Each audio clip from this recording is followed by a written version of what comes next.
Every bounty hunter in Star Wars, Boba Fett. Imagine being so iconic that you show up for maybe 5 minutes in the original trilogy, barely speak, and yet you're still one of the most feared names in the galaxy.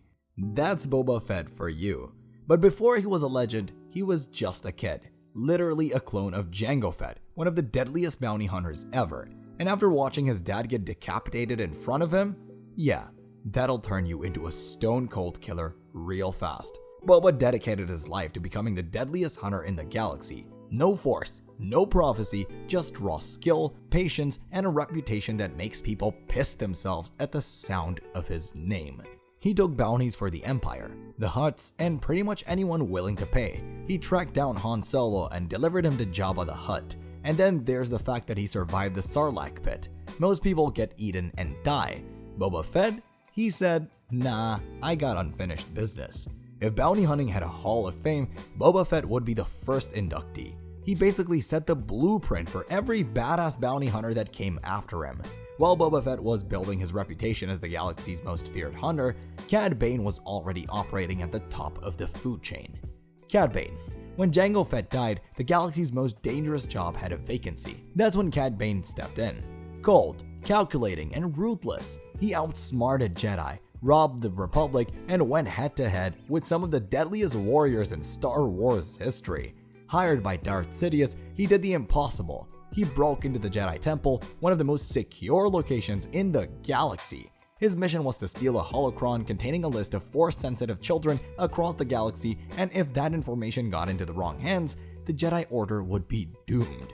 With his trademark twin pistols, rocket boots, and strategic genius, Bane outmaneuvered Jedi guards, hacked into the archives, and escaped before anyone could stop him. Bane's reputation only grew from there. When Jedi Masters Obi-Wan Kenobi and Quinlan Vos were sent to capture him, you'd think two Jedi would have the upper hand, right? Wrong.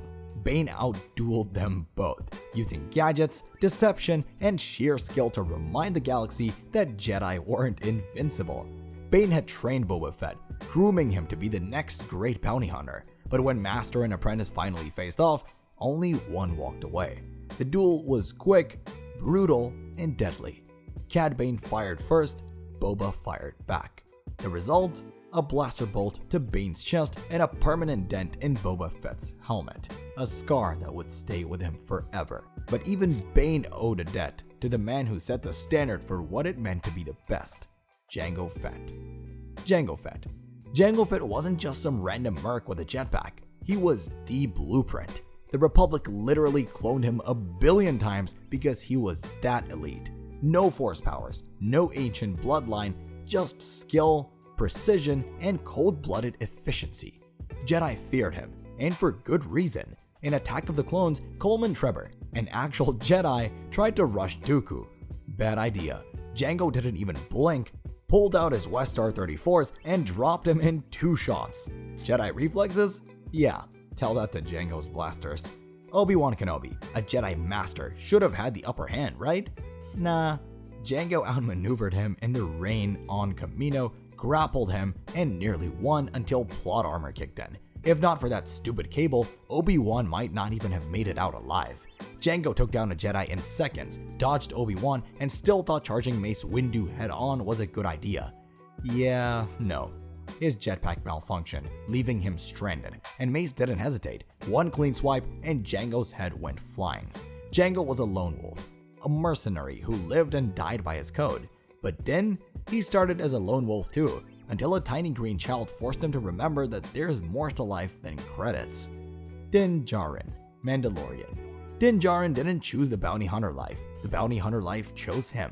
As a child, he watched his home burn. Separatist droids wiped out his entire village, but when it seemed like his story would end there, Mandalorian warriors descended from the sky, slaughtered the droids, and took him in. From that moment on, he became one of them. By the time Din Djarin was an adult, he wasn't just some Mandalorian. He was one of the deadliest bounty hunters in the galaxy. The guy took every job. Big game, small game, dangerous, impossible, it didn't matter. You had a bounty, he tracked them down. Din's armor is pure Beskar steel. Blaster bolts? Bounce off. Lightsabers? Barely scratch it. Meanwhile, stormtroopers wear armor that can't even stop a rock. And then, it all changed. So imagine this. You're a bounty hunter. You take a job, you get the package, and boom, it's a baby Yoda. Most hunters would cash in. Din, he breaks the guild's #1 rule: never ask questions, get the job done. But something inside him, something buried deep, wouldn't let him walk away. He broke the code. He turned against the Bounty Hunters Guild, and just like that, he went from hunter to hunted. After betraying the guild, Din had every bounty hunter in the Outer Rim gunning for his head. The Empire wanted him dead. Former allies turned against him. Even Moff Gideon, a warlord with an entire battalion of death troopers, came for him personally. He fought an entire platoon of stormtroopers and won. He killed Moff Gideon in single combat and claimed the Darksaber. He took back Mandalore alongside Bo-Katan and the surviving clans. But at what cost? Because while other bounty hunters only care about credits, Din cares about something bigger: honor, loyalty, and friends. And in the Star Wars universe, that's a dangerous way to live. While Din Djarin's story is one of finding family and purpose, Black Krrsantan's tale is a darker reflection of the galaxy's underbelly, a world where survival often means shedding one's identity and embracing chaos. Black Krrsantan. Most Wookiees are known for their strength, loyalty, and connection to nature. Black Krrsantan threw all that away.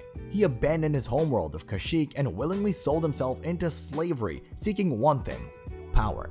Once he escaped slavery, Black Krrsantan became one of the most feared bounty hunters in the galaxy, working for crime syndicates, gangsters, and even the Empire. His reputation? Simple. If you hire him, someone dies. When Jabba the Hutt needed someone to track down a rogue gladiator, Krrsantan didn't just capture the guy, he ripped him apart. But his deadliest gig? Working for Darth Vader. After Order 66, most bounty hunters avoided Jedi. They weren't worth the trouble.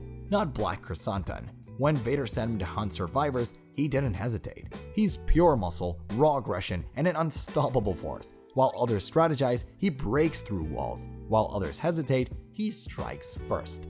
While Krrsantan relied on raw power and fear, others like Bossk combined their natural instincts with cunning and a ruthless drive to survive.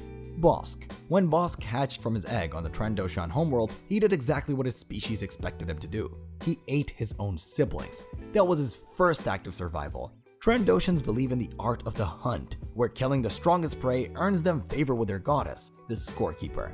His Trandoshan biology gives him an insane advantage: rapid regeneration. He can take blaster shots and keep moving, something that makes him nearly impossible to put down. When Darth Vader needed the galaxy's deadliest bounty hunters, Bossk was there. Standing alongside Boba Fett, IG-88, and Dengar, Bossk didn't even flinch in front of the Sith Lord. He even snarled at an Imperial officer, making it known that he took orders from no one. While they worked together at times, Bossk has always been jealous of Boba.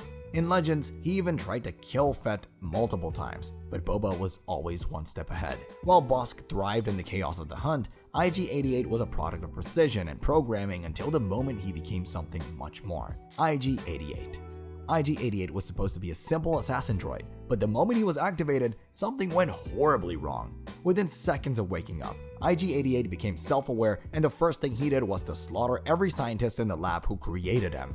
IG-88 wasn't like any other bounty hunters. While Boba Fett or Bossk relied on skill, IG-88 relied on something deadlier: raw processing power. He calculated every move with machine precision, and to make things worse, he wasn't alone. He cloned his mind into 3 other IG-88 units, creating a network of deadly droids.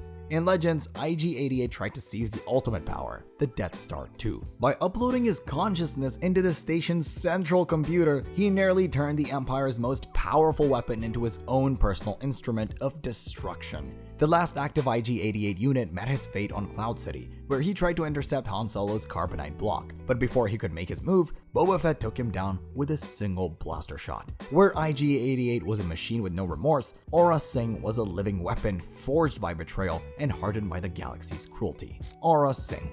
Aurra Sing was a nightmare in the underworld. Tall, ghostly, and armed with a menacing sniper rifle, she was a feared assassin. But before she became a bounty hunter, she was a Jedi Padawan. Kidnapped by Weequay pirates, the Jedi Order didn't come for her. That betrayal shaped her into the cold-blooded killer she became. She targeted Jedi, keeping their lightsabers as trophies. After Jango Fett's death, young Boba needed guidance. Aurra Sing took him under the wing, shaping him into a lethal assassin. She helped him infiltrate a Republic Star Destroyer, nearly assassinating Mace Windu in cold blood. But when things went wrong, she did what she always did, cut her losses and left Boba for dead. In Solo, a Star Wars story, it's revealed that Tobias Beckett killed her, pushed her off a cliff, he said. Whether she died or not, no one really knows. Where Aurra was calculating, Embo was a whirlwind of precision and flair. Embo isn't your typical bounty hunter. He's a Kyuzo, a species known for their agility, reflexes, and warrior-like discipline. If you're thinking of classic samurai warriors, you're not far off. Physically, Embo is tall, muscular, and moves like a ghost. But the first thing you notice? That hat. At first, it just looks like part of his outfit, but in combat, it's his deadliest weapon. He throws it like a blade, deflects blaster bolts, and even rides it like a hoverboard during chases. Add in his bowcaster, a weapon strong enough to punch through armor, and his pet wolf-like companion, Merrick, and you've got a bounty hunter who fights with pure style. During the Clone Wars, Embo faced off against Jedi like Anakin Skywalker and Ahsoka Tano. While he didn't win, he held his own, proving that he wasn't just another bounty hunter, he was one of the best. After the Clone Wars, Embo vanished. No one knows if he was killed, retired, or took on one last mission. Where Embo relied on precision and style, Dengar is about raw determination and a personal vendetta that just won't quit. Dengar. If Boba Fett is the Mandalorian equivalent of a Lamborghini, Dengar is a beat-up truck that still won't just die. He's not the flashiest, not the deadliest, but somehow he keeps showing up. Dengar started out as a swoop bike racer, living the high-speed dream on Corellia, until he crashed. And guess who ruined his life? Han Solo. Dengar went from racer to cybernetically enhanced bounty hunter with a serious grudge. And when I say grudge, I mean he straight up dedicated his life to hunting Han Solo down. Darth Vader personally hired him to track down Han Solo, which is basically the I made it moment for bounty hunters. And he wasn't just a hired gun. He rolled with Boba Fett, Bossk, and even Jabba the Hutt's crew. Imagine getting an invite to hunt down Han Solo from Darth Vader himself. That's like getting a DM from Elon Musk saying, "Hey, want to take down Jeff Bezos?" And while other bounty hunters vanished, Dengar kept going. In Legends, he eventually retired and opened a cantina. In canon, his fate remains a mystery, but one thing's for sure. He's a survivor. While Dengar's story is one of grudges, cybernetic upgrades, and a relentless drive for revenge, Sugi's path is defined by something far rarer in the galaxy's cutthroat bounty hunting scene: integrity. Sugi was built different. While most bounty hunters in Star Wars would kill their own clients if the price was right, she actually had a code. She was a Zabrak, just like Darth Maul, but instead of working for Sith Lords or criminal syndicates, she led a team of bounty hunters that actually fought to protect people. On Felucia, Sugi took a stand against pirates led by Hondo Ohnaka, who were terrorizing farmers. Normally, bounty hunters would be the ones working for the pirates, but not Sugi. She led a group of elite fighters, including Embo, the guy who could throw his hat like Captain America's shield. Even Jedi like Obi-Wan Kenobi were surprised to find a bounty hunter with morals. While most bounty hunters end up either dead or working for the Empire, Sugi actually stays true to her moral code. We don't see much of her after the Clone Wars, but one thing's for sure, she's one of the few bounty hunters who wasn't a complete scumbag. But not every bounty hunter followed her path. Some, like 4LOM, embraced their darker instincts and took the art of hunting to an entirely new and sometimes bizarre extreme. Meet 4LOM. 4LOM started as a regular protocol droid, programmed to serve drinks and carry luggage, but one day his circuits fried, and instead of asking, "Would you like some tea, sir?" he started thinking, "What if I killed people for money?" Unlike most machines, 4LOM developed something rare: greed. He didn't just want credits, he wanted to outthink and outfight organic beings. He teamed up with another bounty hunter, Zuckuss, and together they became one of the deadliest duos in the business. They were so good that Darth Vader himself hired them to track down Han Solo. And if Vader is calling you for a job, you're either insanely skilled or completely insane. But here's where 4LOM goes from dangerous to outright bizarre. In Legends, 4LOM believed he could learn the Force. Yes, you heard that right. A droid thought he could master the mystical energy that only living beings could control. While this isn't part of the current canon, it shows how far 4LOM was willing to go on to be more than just a machine. While 4LOM dreamed of mastering the Force, Zuckuss didn't need it. He had something just as uncanny. Zuckuss. Most hunters rely on blasters, gadgets, and brute force. But Zuckuss? He had something no one else did. See, Zuckuss was a Gand, a mysterious alien species that most people in the galaxy had never even seen without their masks. But unlike the rest of his kind, Zuckuss wasn't just a bounty hunter. He was a findsman, an ancient warrior trained in a rare form of tracking so precise that it felt almost supernatural. Using meditation, rituals, and a technique that allowed him to sense his prey, Zuckuss didn't hunt his targets. He guided himself to them. It was like the Force, but without the Force. But here's where things get dark. Zuckuss wasn't just a hunter. He had morals. And in a world where betrayal and backstabbing were currency, having morals was a dangerous thing. Zuckuss had a partner, Forlom. Together they were an unstoppable duo. But when faced with a critical choice, to complete a mission or do the right thing, Zuckuss hesitated. That hesitation cost him everything. Over time, Zuckuss fell from the ranks of the top bounty hunters. He was captured, experimented on, and eventually left behind while others like Boba Fett built legacies. Zuckuss could see the future, but he never saw his own downfall coming.